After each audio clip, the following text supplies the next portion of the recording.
The Universe Wakes Up With You is the title of the video, as you might have seen. This points to the age-old saying, I guess, that if we take Zen Buddhism for a second, for example, with Dogen Zenji, he says that to study Zen is to study the self. To study the self is to forget the self. And to forget the self is to be awakened by, it's interpreted in different ways, or translated rather, into the 10,000 things or myriad things or whatnot. So take it again. To study the self, to study Zen, which is basically Zen means meditation, right? Zen comes from the Sanskrit's jhana, and down through China and Chan, and then to Japan and Zen. And it means meditation in every country and every language. So to study Zen is to meditate, basically. And what are we doing on the meditation cushion, or even walking if we're doing that? Well, we are studying the self. So it could be through self-inquiry. We could ask ourselves the question, who am I? Which is it's made famous in some ways by Ramana Maharishi, and he's not tied to any tradition necessarily, but might have something in common with the Advaita Vedanta tradition. At least he's from India. He often said that to a lot of questioners who came to him at Arunachala, the mountain where he lived most of his life, they asked him, different types of questions, and he said, "Who is asking? Who wants to know?" To get people to come back to the question, "Who am I?" Because that is the question, like the oracle in Delphi said, "Know thyself." A lot of traditions have this, of course. It's the same thing everywhere. To come home, to find yourself. And when we do that, as Dogen Zenji says, we study the self through, in the end, you are the self already. The large self, that is not the small self, if we make that distinction. The distinction is between the narrative thinking mind and the body, the identification with the so-called ego. That is the small self. And then we have the large self, which is everything. And it goes way beyond the thinking mind. And the thinking mind can't really understand it, which makes it problematic, because that's what we're trying to do when we ask questions and try to understand it.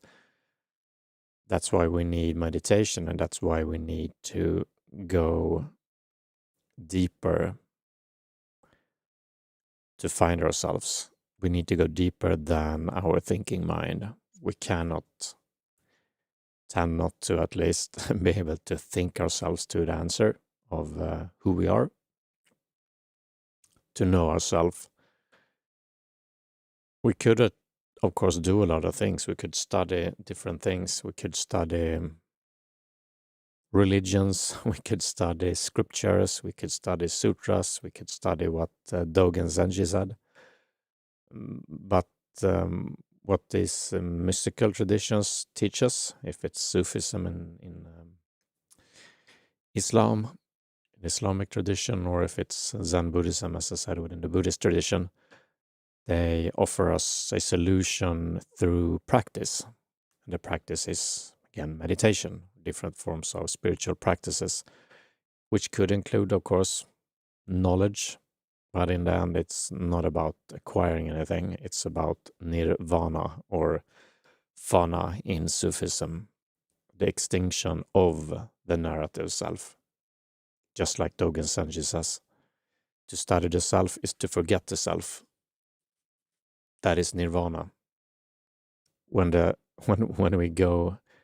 we turn inwards, or when we turn whatever you want to call it, when we do our spiritual practice, our meditation practice, if we want to call it that. We ask ourselves, who am I? Or we're just being present, or we're following the breath, or we're whatever we're doing on the cushion, hopefully something, not just thinking about stuff. We're focusing, we are, having like mindful awareness, whatever it is, for extended periods of time. Over time, the self, there are glimpses when there's no individual self there anymore. It's just open spaciousness, just beingness, thusness, isness, and nothing else. Satchitananda, being, consciousness, bliss. No one to experience, and ultimately even nothing to experience. There's nothing there in the end. That is to forget the self. So we study the self through meditation, we forget the self, and through that process, the extinction process, the cessation process, the nirvana process, the fanaa process, I don't know, I don't have any more. That's where it, for the moment, we get enlightened, as they say. Enlightened by the 10,000 things. That's just a way of saying everything, or what I used in the title of the video, the universe, we may say. Uni, like oneness, one world, one mind, one consciousness. And then we go even beyond oneness, or anything that the mind can think of. Yeah. When you wake up, the universe wakes up with you. So that is the point. I mean, doesn't matter really, but that is what actually happens. That's why, I'm thinking of the Buddha when he had his awakening. Someone asked him, I think he said something in something similar to that. I can't remember now, but that the world woke up with him, because it's one thing. There's not two. There aren't two things. There aren't two people. There aren't two worlds. It isn't you and the world. It is one thing that is the actual literal experience. And when you wake up, everything wakes up with you. You get enlightened by the 10,000 things, by the universe, by everything. By everything, you are everything. There's nothing outside of you. That is what else? How else could it be oneness? You can't be outside of oneness, right? So oneness, you are oneness. That is the actual experience, not a thought. It's not an idea. It's an actual experience. An awakening experience, shall we say. Which it is. Which these traditions point to. This is why they ask us to study, not the scriptures necessarily, although they may be interesting and point the way to some degree, but it is to do with practice. And I think, and in today's world, maybe especially, people don't appreciate. I don't know. Maybe I'm just judging, but you tend to need to work for it. I mean, in the end, there's no one working. There's nothing to gain. There's nothing to do. There's whatever. It seems, though, in the world of Maya, of illusion, that the people saying that everything is oneness have done a lot of spiritual practices, have done a lot of meditation, except for a few rare cases like Jiddu Krishnamurti. I don't think he did any meditation. And some people have spontaneous awakenings. Although there are no people, there isn't even awakening. It's always paradoxical to speak about these things. But in actual practice, in actual reality, both are true. Or both are experiences, at least. Both are happenings, just as this world is happening, even though it's whatever it is. And in this world, people walk around saying, I want to wake up, or I don't care about that stuff, or what does Dogen Zenji mean? What is Zen? What is studying the Zen? What is waking up? And then, statistically, Maya statistics, it seems like people who are doing a lot of spiritual practices like meditation over extended periods of time, over years, many years oftentimes, they start to say things like, I'm seeing through the veil, I'm having spiritual experiences and oneness experiences and openings and whatever you want to call it. And some people even say that myself fell away. I'm no longer who I used to be. And they changed their names. Many do that. That's why they changed their names, because the narrative self or their prior identification fell away.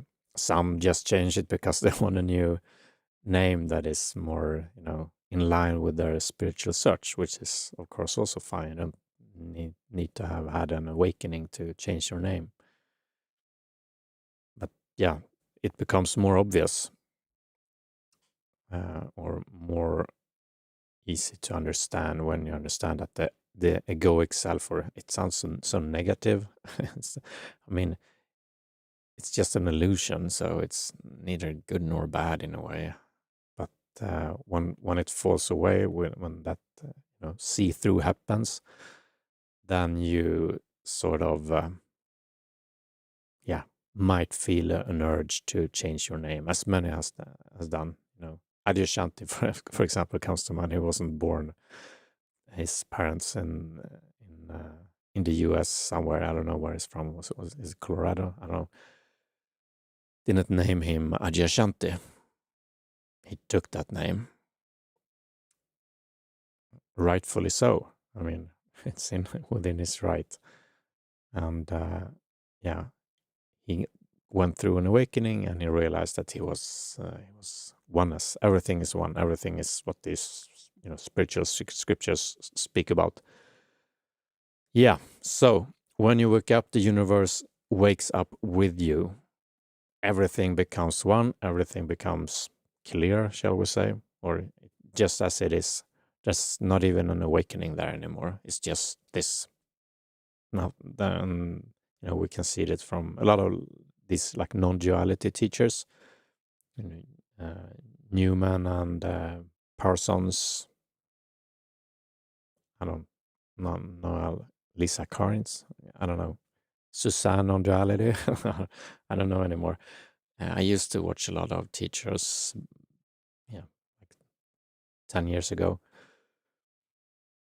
And a lot of them were saying this, at least this Parsons guy was saying basically that everything's just happening, everything's, whatever. He also says that you don't need to do anything, which I think is, not very helpful. I don't think, I don't know if he says that you should do anything in particular. And from that perspective, from the universal perspective, everything is just one, and there's nothing to do.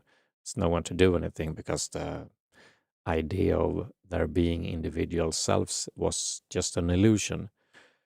But if we want to call it the relative world, that is, there are people who can seem to have that experience or not. And again, those people having those experiences tend to correlate with those people who have done a lot of spiritual practices, such as himself, I think. And I'm not sure how helpful that is for some spiritual teachers to say that you don't do what I do what I say, as I say, or don't do what I did do as I say, because a lot of these spiritual teachers did a lot of spiritual practices for a lot of years, and then they started saying you don't need to do anything, which can be true for some people, but depending on where they are on the path, that doesn't exist. It could be could be the perfect thing to hear, to let go of the seeker, but for a lot of people it may not be. it's up to anyone who they want to listen to and what feels helpful for them. But yeah, I imagine there's a reason that these mystical traditions throughout thousands of years have invited us to do what is called meditation and not just listening to people saying things, which they do too. It's just not the main pillar of the practices, the main practice, the main pillar in that spiritual system, like Zen Buddhism, for example. They emphasize Zen meditation, not reading or listening to people. But if that's what you want to do, that's fine. I did it a lot, maybe too much, but I don't want to be the one saying don't do what I did. But I did a lot of spiritual practice too, so I didn't just read stuff or listen to stuff. I did that a lot more actually than I did actual practice. So yeah, who am I to say anything? My own thought about it though is that the practices were what was most helpful for me. But for sure, listening to people like Adyashanti, that was really helpful for me, and also like in a psychological way, not necessarily just in a spiritual way. I don't know how to define those or discern the difference between them, but yeah, just to feel that you have someone at your side who have gone through it, what you are looking for, and who speaks about that. Yeah, I think that's helpful for sure, to not feel alone. Nowadays, maybe there are more people do it. There's tons of people on YouTube and in spiritual communities who are not as alone anymore as I were like 15 years ago. Even then, there were, of course, much more people than 35 years ago or whatever. Okay, so when you wake up, the universe wakes up with you. Doesn't really, I mean, who cares? What does that even mean? Doesn't matter. I think, what matters is what you do, what you focus on, what you put your attention on. And it tends to be a good thing, according to the traditions, to put your attention on what you want, or rather, what you seek, or rather on your spiritual practice, which is being present, being